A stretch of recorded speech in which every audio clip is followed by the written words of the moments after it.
하나님 말씀을 보겠습니다. 하나님 말씀 창세기 12장 1절에서 9절까지 말씀입니다. 창세기 12장 1절에서 9절까지 말씀을 함께 한 절씩 돌아가며 읽도록 하겠습니다. 1절을 제가 먼저 읽습니다. 여호와께서 아브라함에게 이르시되 너는 너희 고향과 친척과 아버지의 집을 떠나 내가 내게 보여줄 땅으로 가라.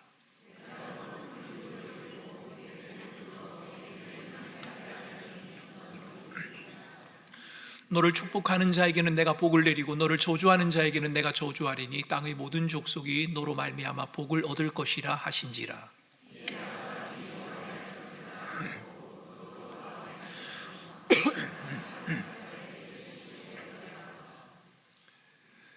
아브라함이 그의 아내 사레와 조카 롯과 하란에서 모은 모든 소유와 얻은 사람들을 이끌고 가나안 땅으로 가려고 떠나서 마침내 가나안 땅에 들어갔더라.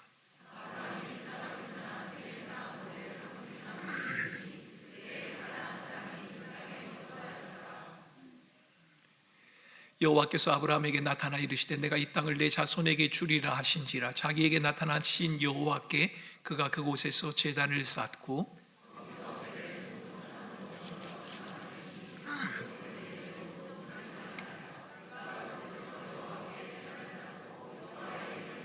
같이 읽겠습니다. 점점 남방으로 옮겨갔더라. 아멘. 여러분, 얼마 전 한 목사님의 설교를 들으면서 이런 말씀이 제 마음에 다가왔습니다. 믿음 생활은 쉽고 간단합니다. 믿음으로 사는 건 어렵지 않습니다. 여러분, 이 말씀을 듣고 저는 잠시 생각을 해보았습니다. 정말 믿음 생활이 그렇게 쉬운 게 맞을까? 믿음 생활이 그렇게 단순하고 간단할까? 여러분, 솔직히 말해서 저는 목회자이지만 믿음의 길이 그렇게 쉽지가 않습니다. 믿음 생활이 저는 어렵습니다. 제게 믿음의 여정은 때로 불확실하고 두려운 길이기도 하고 그 길을 가는 과정에서 하나님이 왜 이렇게 하시는 걸까라는 질문을 던질 때도 있습니다.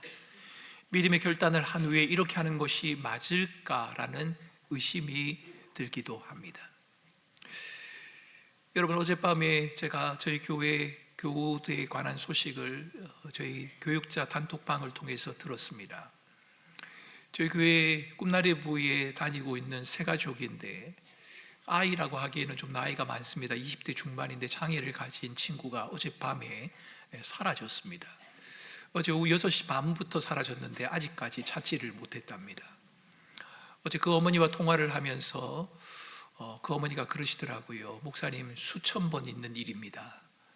한두 번이 아니고 수천 번 그렇게 했습니다. 물론 과장일 수도 있겠습니다만 그만큼 많았다는 말이겠지요. 이렇게 나가면 며칠 뒤에 경찰에서 이 아이가 있습니다라는 연락이 오게 되고 그렇게 찾았기 때문에 조금 마음을 안정하면서 기다리고 있습니다. 그렇게 이야기를 하더라고요. 오늘 오전에 다시 확인을 해보니까 경찰이 수배를 하고 그 아이를 계속해서 찾고 있답니다. 여러분, 교우들에 대한 그런 소식을 들을 때마다 하나님은 왜 이렇게 하실까라는 생각 여러분 들지 않으십니까? 저는 그런 생각이 듭니다. 여러분은 어떠십니까? 믿음의 길을 가면서 참 어렵다는 생각 가져보신 적이 없으십니까? 의심이 드는 마음으로 하나님을 대한 순간, 그런 순간들은 없으십니까? 어렵지 않은 것을 어렵다라고 말하면 그것은 허풍을 떠는 것이고 그래도 문제가 될 것이고, 정말 어려운데 어렵지 않는 것처럼 하는 것도 사실은 문제가 됩니다. 그런데 정말 문제가 되는 것은 제대로 해보지도 않고서 그 일이 어렵다고 말하거나 어렵지 않다고 말하는 경우일 겁니다.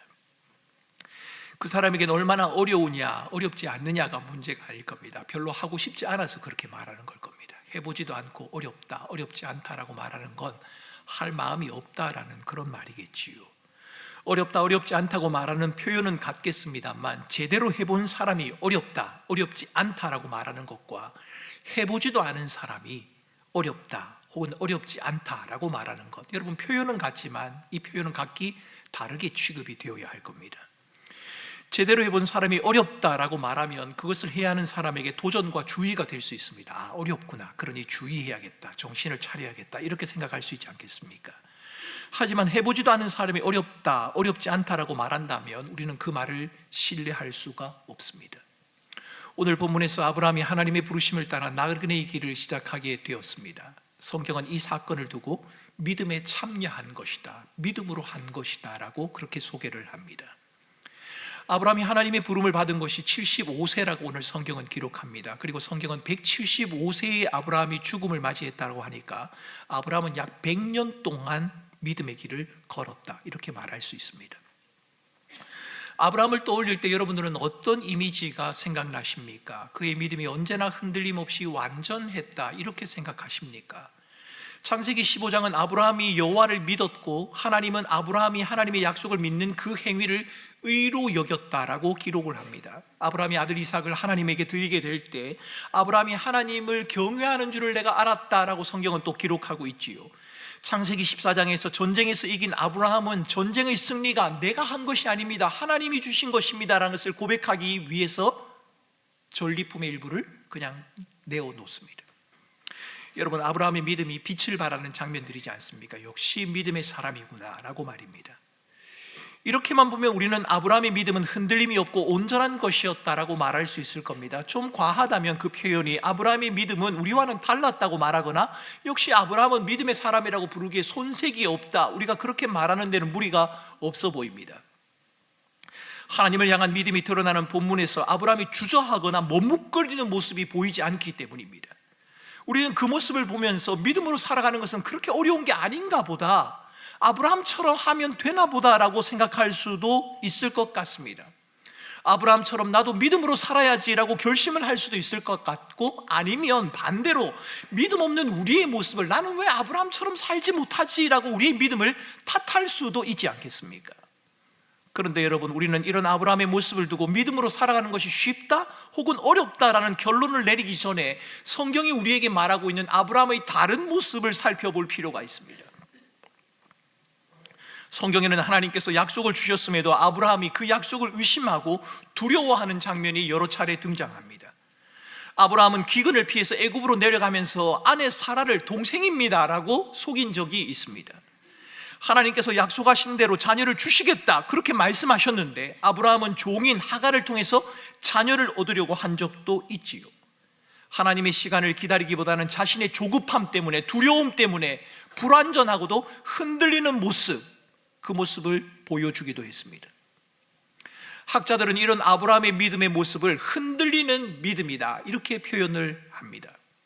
그런데 이상한 것은 성경은 아브라함을 말할 때 변함없이 믿음의 사람이다 이렇게 부르고 있다는 겁니다.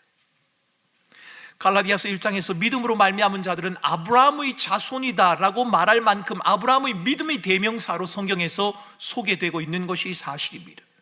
아브라함이 하나님의 말씀에 철저히 순종할 때도 있었지만 그의 마음이 흔들리는 순간이 있었음에도 불구하고 성경은 그가 믿음의 사람이다라고 우리에게 가르치고 있다는 겁니다. 그렇다면 우리는 믿음으로 살아가는 것이 쉬운가? 믿음으로 살아가는 것이 어려운가를 말하기 전에 믿음이 무엇인가, 믿음으로 살아가는 것은 무엇을 의미하는가를 생각해 보아야 합니다. 아브라함과 아브라함에 대한 성경의 평가에 비추어 볼 때 믿음은 조금도 의심하지 않는 상태 혹은 하나님의 요구에 기꺼이 순종하는 멋있는 순간을 가리키는 것이 아닌 것 같습니다. 왜요? 아브라함을 보면 그렇단 말입니다. 오히려 아브라함을 통해서 우리가 내릴 수 있는 믿음으로 살아가는 것은 하나님의 선하심을 붙들고 살아가는 삶의 연속이다 이렇게 표현하는 것이 더 타당해 보입니다. 믿음의 핵심은 우리가 얼마나 잘 열심히 믿느냐가 아닙니다. 믿음의 핵심은 우리의 믿음의 대상이신 하나님의 선하심, 그리고 그 선하신 하나님과의 관계 속에 있습니다. 아브라함을 보십시오. 아브라함의 믿음의 여정은 만만치 않았습니다. 삶에 여러 굴곡도 있었습니다. 그런데 아브라함의 삶은 변하고 때로는 요동쳤지만 아브라함과 함께 하시는 하나님은 조금도 변함이 없었습니다. 아브라함이 하나님의 부르심을 받았을 때 하나님은 그에게 고향을 떠나라고 하십니다. 그리고 하나님은 아브라함에게 낯선 땅으로 가라고 말씀을 하십니다. 아브라함은 자신의 모든 것을 내려놓아야 했고 익숙한 것, 안전한 것을 버려야 했습니다. 미지의 세계, 경험해보지 못한 곳으로 발걸음을 옮겨야 했단 말입니다. 그 길은 결코 쉬운 길이 아니었을 겁니다. 우리는 상황과 환경의 변화를 불편해하고 두려워하지 않습니까? 낯선 상황을 두려워한단 말입니다. 본문 4절은 아브라함이 여호와의 말씀을 따라갔다라고 기록을 합니다.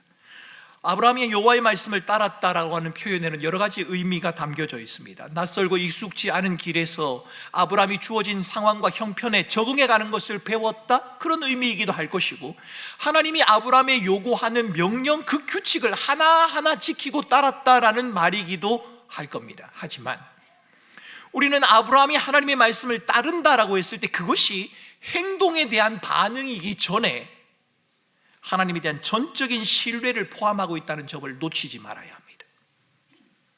우리는 아브라함에게 주어진 하나님의 약속이 눈앞에 당장 이루어질 성격의 것이 아니란 것을 알고 있습니다. 하나님은 아브라함을 부르면서 가야 할 목적지를 일러주지 않았습니다. 목적지까지 가야 하는 그 걸리는 시간이 얼마나 되는지도 일러주지 않았습니다. 아브라함을 통해 이루시겠다는 큰 민족에 대한 약속도 이게 언제 어떻게 이루어질는지 기약할 수 없습니다. 자녀를 낳을 나이가 지나버린 아내를 통해 약속의 자녀를 주시겠다는 말씀, 황당하기만 합니다. 하나님이 아브라함에게 주시는 약속은 현실적이지도 않고 희망적이지도 않습니다. 그래서 신약 성경에는 아브라함이 믿는 것을 눈에 보이지 않는 것을 믿은 것이다 라고 표현하기도 하고, 갈 바를 알지 못한다 라고 표현하기도 합니다. 여러분, 눈에 보이고 손에 잡히는 것, 눈에 보이고 손에 잡히는 것, 아니 눈에 보이고 손에 잡히진 않더라도 확실한 일자가 주어진다면, 그런 보장이 있다면 여러분 그래도 믿어볼 만하지 않겠습니까? 그런데 여러분, 눈에 보이지 않습니다. 언제 이루어질는지도 모릅니다. 어떤 방식으로 이것이 성취될는지도 모릅니다. 누구도 장담할 수 없습니다. 이것을 믿는다는 것, 여러분 여간 어려운 일이 아닐 겁니다.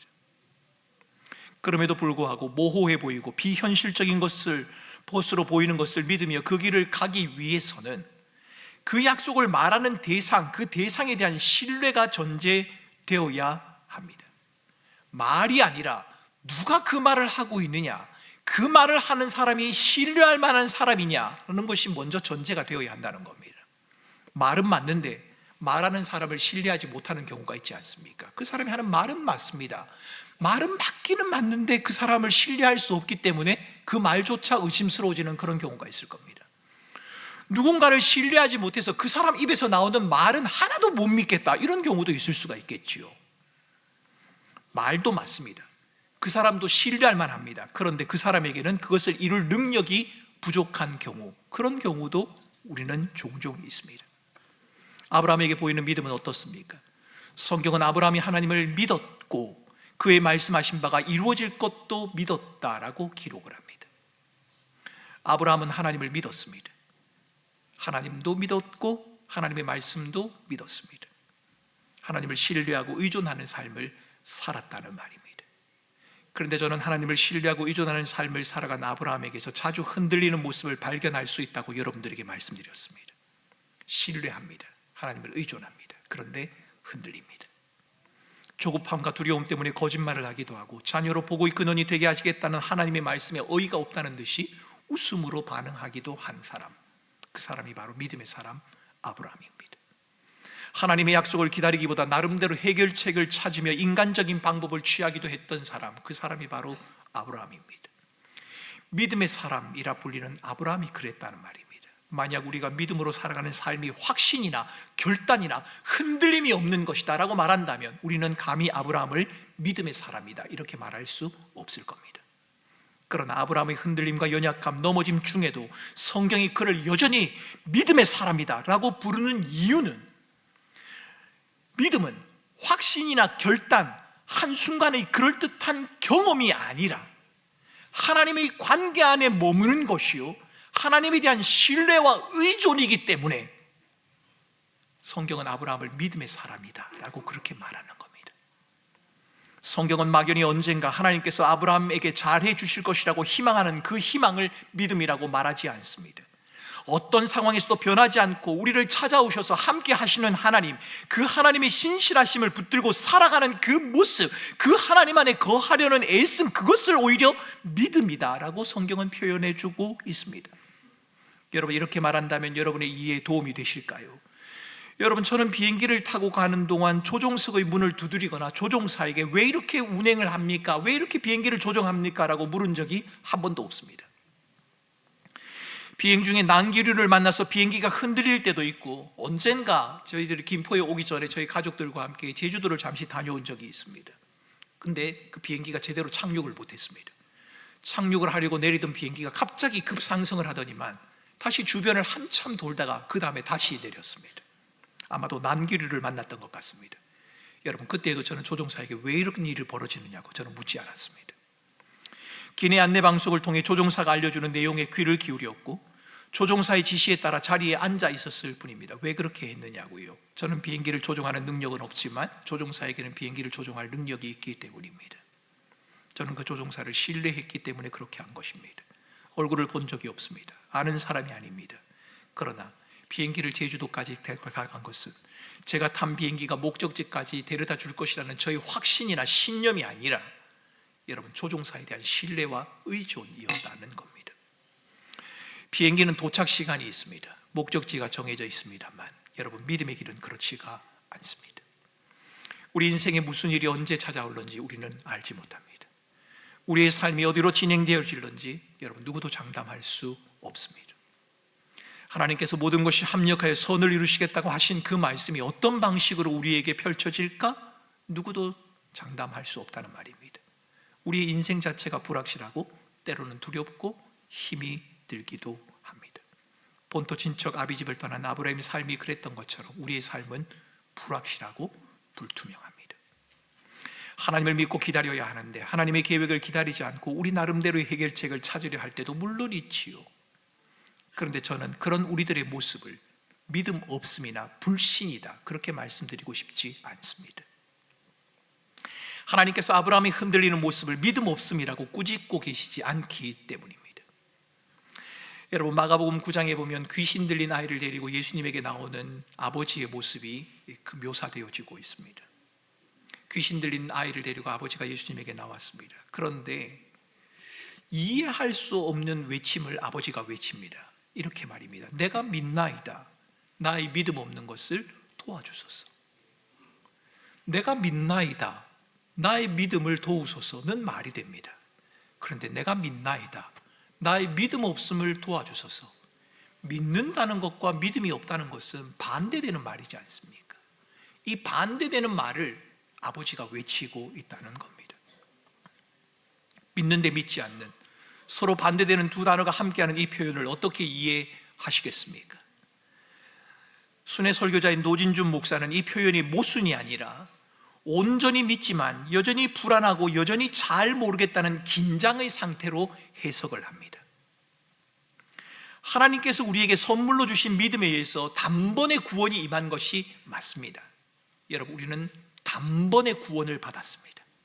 예수 그리스도를 믿음으로 단번에 하나님의 자녀가 된 것이 맞습니다. 하지만 구원받은 성도로 세상을 살아가야 하는 과정에서는 구원을 주신 하나님에 대한 신뢰를 흔드는 시련과 불안, 그것이 여전히 우리에게 존재하고 있다는 겁니다. 하나님을 믿는다고 해서 불안, 시련, 그것이 우리에게서 제외되는 것이 아니라는 말입니다. 저는 노진준 목사의 이 해석에 동의합니다. 믿지만 믿음 없음을 도와달라. 여러분, 이 말은 하나님을 믿지 않는 사람의 외침이 아니라 하나님을 믿기 때문에, 믿음으로 살고 싶기 때문에 부르짖는 외침인 것입니다. 못 믿겠다는 말이 아니라 정말 믿음으로 살고 싶다는, 아버지 하나님을 신뢰하고 의존하는 삶을 살아가고 싶다는 그 간절한 표현, 그것이 바로 믿지만 믿음 없음을 도와달라라는 외침이라는 겁니다. 여러분, 저는 아브라함의 생애 가운데서 이 아버지의 외침과 비슷한 모습들을 자주 발견합니다. 성경이 아브라함이 온전한 순종과 흔들림의 모습을 동시에 우리에게 보여주고 있는 이유가 바로 여기에 있습니다. 믿지만 믿음이 없습니다. 정말 그렇게 살고 싶지만 그게 잘 안 된단 말입니다.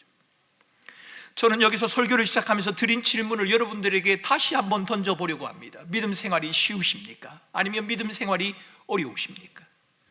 아브라함과 우리의 믿음 생활의 모습에 비춰볼 때 이 질문에 대한 답은 이래야 할 것 같습니다. 우리가 살아가는 삶 자체가 힘들고 어렵습니다. 날마다 흔들리는 자신을 가다듬는 것이 너무 힘들고 어렵습니다.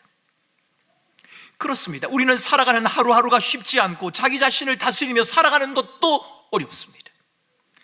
그러나 어렵고 힘든 현실 속에서 날마다 흔들리는 우리가 믿음의 삶을 살아갈 수 있는 이유, 우리가 흔들리면서도 믿습니다. 그런데 믿음이 없는 나를 도와주소서라고 외치는, 흔들리고 실패하고 넘어지는 우리를 믿음의 삶을 살아가고 있다고, 너희가 믿음의 사람이라고 말할 수 있는 그 이유는 우리에게는 우리를 부르신 하나님이 함께 계시기 때문이고, 흔들리는 중에도 우리를 포기하지 않으시고 우리를 붙들고 계신 하나님이 계시기 때문입니다. 우리는 아브라함의 파란만장한 믿음 생활을 잘 알고 있습니다. 그의 믿음은 한 번의 결단으로 끝난 것이 아닙니다. 끊임없는 여정이었습니다. 하나님께서 부르시는 그날까지 아브라함은 믿음의 여정을 걸어갔단 말입니다. 아브라함은 하나님이 주시는 그날까지 하루하루를, 한순간 한순간을 믿음으로 살아갔습니다. 물론 아브라함은 다짐도 했을 겁니다. 때로는 결심도 했을 겁니다. 때로는 후회도 했겠지요. 때로는 좌절도 했을 것입니다. 그러나 믿음은 결심도 다짐도 아니라, 믿음의 핵심은 부르신 하나님을 신뢰하며 의존하며 살아가는 것이고, 우리를 부르신 하나님과의 관계 안에 머무는 것, 그것이라는 것, 여러분, 성경은 우리에게 그 사실을 말해주고 있는 겁니다. 하늘의 별 같은, 바다의 모래처럼 수많은 자손을 주시겠다는 하나님의 약속, 여러분, 이 약속이 이루어지는 것을 아브라함은 눈으로 보지 못했습니다. 아브라함은 믿음의 눈으로 약속하신 하나님을 그럼에도 신뢰하고 의존함으로 한 걸음 한 걸음을 옮겨갔단 말입니다. 연약하고 흔들림이 있는 아브라함에게는 그 길이 쉽지 않았지만 어떤 상황에도 함께 하시는 하나님이 계셨기 때문에 그 걸음을 멈출 수 없었습니다. 아니요, 하나님께서 아브라함으로 하여금 그 걸음을 끝까지 가게 하셨다고 하는 말이 맞을 겁니다. 믿음의 사람, 어떤 사람입니까? 믿음으로 산다는 것, 어떻게 사는 것을 말하는 것입니까? 그 사람은 어떤 위대하고 놀라운 경험을 가진 것을 말하지 않습니다.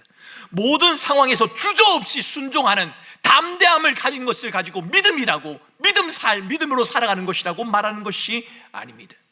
성경이 우리에게 믿음으로 살아간다는 것, 믿음을 의지하고 믿음으로 살아간다고 말하는 것은 때로는 흔들리지만, 때로는 넘어지고 실패하지만, 그럼에도 주권적인 하나님의 은혜, 우리를 구원하신 하나님, 그분이 우리의 아버지가 되신다는 사실을 놓치지 않고 주님이 부르시는 그날까지 그저 한 걸음 한 걸음을 살아가는 자, 성경은 그 사람을 두고 믿음의 사람이다, 너희가 믿음으로 살아간다 라고 말하고 있는 겁니다. 여러분, 저는 요즘 우리 사업체 신방을 하면서 성도들의 사업체를 돌아보고 있습니다. 어떻게 살아가고 있는지 삶의 모습을 들여다보면서 참 살아가는 것이 만만치 않다는 것을 절실히 느끼고 있습니다. 그런데 여러분, 만만치 않은 그런 삶의 현장에서 누구도 알아주지 않는 그런 상황 속에서, 때로는 불경기의 바람 속에서 답답하고 힘들어하면서도 하나님을 바라보고 하나님을 의지하고 하나님을 의존하며 믿음으로 살아가려고 한 걸음 한 걸음 내딛는 그분들의 걸음, 여러분, 그것이 바로 믿음의 삶이란 말입니다. 집 나간 아이를 뜬 눈으로 지새며 수천 번입니다 라고 말하는 그 어머니의 기다림, 세상은 참 안타깝고 벌어지지 말아야 할 일이라고 말하지만 하나님을 바라보고 하나님을 의존함으로 그 삶을 받아들이고 하루하루를 견디는 그 어머니의 삶은 믿음의 삶이 맞다는 말입니다. 항암을 하고 방사선을 하고 치매를 당한 가족을 돌아보고 알지 못하는 질병 속에서 아무것도 할 수 없는, 내 인생은 이제 다 망가져 버렸다고 생각할 수 있을 만한 그런 상황 속에서도 함께 하시는 하나님을 의지하고 바라보면서 외마디 외침으로 주의 이름을 부르며 나의 믿음 없음을 도와달라는 그 움직임, 그 몸부림, 그것은 의미 없는 몸부림이 아니라 믿음 있는 사람의 믿음의 행진이 맞다고 성경은 우리에게 말하고 있는 겁니다. 여러분, 믿음은 우리의 결심이나 확신이 아니라 우리와 함께 하시고 우리를 붙드시고 우리를 인도하시는 하나님에 대한 신뢰와 의존을 말하는 것입니다. 여러분, 지난 주간 경주에서 열린 선교 포럼에 아내와 함께 다녀왔습니다. 거기 모인 사람 대부분은 목회자가 아니라 평신도였습니다. 어떤 분은 사진작가로, 어떤 분은 영어 학원을 운영하면서, 어떤 분은 의사로, 어떤 분은 교수로, 대안학교 선생님으로, 학교의 교사로 다양한 모습으로 믿음 생활을 하고 있는 분들을 만났습니다. 그 포럼의 이름은 평신도 전문인 선교라는 것이었습니다. 그분들은 모두 다 선교 사역을 감당하고 있었습니다. 직업은 다양하지만 그들에게는 한 가지 공통점이 있었는데, 그것은 그들의 삶의 모든 영역이 하나님의 주권과 다스림 안에 머물러 있다는 것을 그들은 고백하고 있다는 것입니다. 그들의 모든 삶의 영역이 하나님의 주권과 다스림 안에 있습니다. 그들은 하나님의 나라와 영광을 위해 어떤 특별한 선택을 한 것이 아닙니다. 고국을 떠나 해외로 나가 선교사가 되겠다, 그런 분도 물론 있었습니다만 대부분의 분은 그렇지 않았습니다. 그들은 그저 자신들에게 주어진 직업을 감당하며 하나님을 의존하고 신뢰하는 삶을 살아갈 뿐이었다는 말입니다. 살아가는 삶의 모습 속에서 사진의 셔터를 누르며 아이들에게 영어를 가르치며 가족을 돌아보고 살피는 그 삶의 현장 속에서 하나님을 의지하고 신뢰하려는 삶의 흔적을 그분들에게서 볼 수 있었습니다. 그들의 삶이 곧 선교다, 여러분, 이렇게 말하면 맞을까요? 우리는 이 사실을 쉽게 잊어버리는 것 같습니다. 우리는 누구나 그리스도인이 되는 순간 그리스도의 구속의 사역에 이미 참여한 자가 되었고, 선교사로 부름을 받지 않았다 하더라도 하나님의 보냄을 받은 자로 우리는 이미 선교자적인 삶을 살아가고 있는 자들이 맞다는 사실 말입니다. 우리는 이 사실을 너무 자주 잊어버리는 것 같습니다. 우리가 아브라함을 선교사라고 부르진 않지만 그가 하나님의 부르심을 받고 보내심을 받은 것처럼 우리 역시도 하나님의 부르심을 받았고 하나님의 보내심을 받은 자들이지 않습니까? 부름을 받고 보냄을 받은 우리의 삶은 결코 흔들림이 없다, 그렇게 말할 수 없을 겁니다. 부르심을 받고 보냄을 받은 저와 여러분의 삶은 믿지 않는 불신자의 삶보다 훨씬 나을 것이다, 그렇게 말할 수도 없을 겁니다. 부르심을 받고 보냄을 받은 저와 여러분의 삶은 보다 풍성할 것이고, 저와 여러분 앞에 놓여있는 고난과 역경은 모두 다 사라질 것이다, 그렇게 말할 수도 없습니다. 여전히 힘들고 어려울 수도 있을 겁니다. 도저히 견딜 수 없을 만큼 강한 도전과 유혹 앞에 쓰러져 버리는, 버틸 수 없는 상황, 여러분, 그것도 우리 앞에 찾아올 수 있을 겁니다. 하지만 분명한 사실은 만만치 않은 세상을 우리를 보내신 분이 우리 주님이시오. 그 주님이 우리와 늘 함께 하신다는 겁니다. 흔들림 중에도 버리지 않으시고 연약함 중에도 멈추지 않으시는 하나님의 손길이 우리 가운데 머물러 있다는 말입니다. 눈에 보이지 않고 손에 잡히지 않지만 신실하신 하나님을 신뢰하고 의존함으로 그저 한 걸음 한 걸음을 옮겨간 아브라함처럼 우리의 믿음의 여정도, 우리의 일생도 별로 다르지 않을 겁니다. 그러니 살아가는 성도 여러분, 눈에 보이는 결과로 여러분의 삶과 믿음을 너무 쉽게 평가하지 마시기 바랍니다. 눈에 보이는 것, 손에 잡히는 것, 이루어진 것을 가지고 여러분의 삶과 여러분의 믿음을 너무 쉽게 평가하지 마시기 바랍니다. 오히려 삶의 온갖 시련과 굴곡 속에서도 묵묵히 한 걸음씩 우리의 삶을 살아내시기 바랍니다. 가는 곳마다 제단을 쌓고 여호와의 이름을 불렀던 아브라함처럼 우리에겐 우리를 부르시고 우리를 세상으로 보내신 하나님, 그 하나님이 여전히 우리와 함께 계시기 때문입니다. 이번 한 주간도 이 하나님을 신뢰하고 의존하는 믿음의 여정을 멈추지 않는 저와 여러분들이 되면 좋겠습니다. 하나님을 위해 무엇을 할까 고민하지 말고 저와 여러분들에게 주어진 자리에서 하나님을 신뢰하고 의존하는 삶을 살아가십시오. 아무도 알아주지 못해도 하나님은 그것을 믿음이라고, 믿음의 여정이라고 그렇게 평가해 주실 테니까요. 저와 여러분의 삶 가운데 하나님을 온전히 신뢰하고 하나님을 의지하는, 하나님과의 관계 안에 머무는 이 믿음의 여정이 멈추어지지 않기를, 주님 부르시는 그날까지 이 믿음의 여정을 끝까지 잘 감당하는 우리 살아가는 주의 백성들이 되실 수 있기를 주님의 이름으로 축원합니다.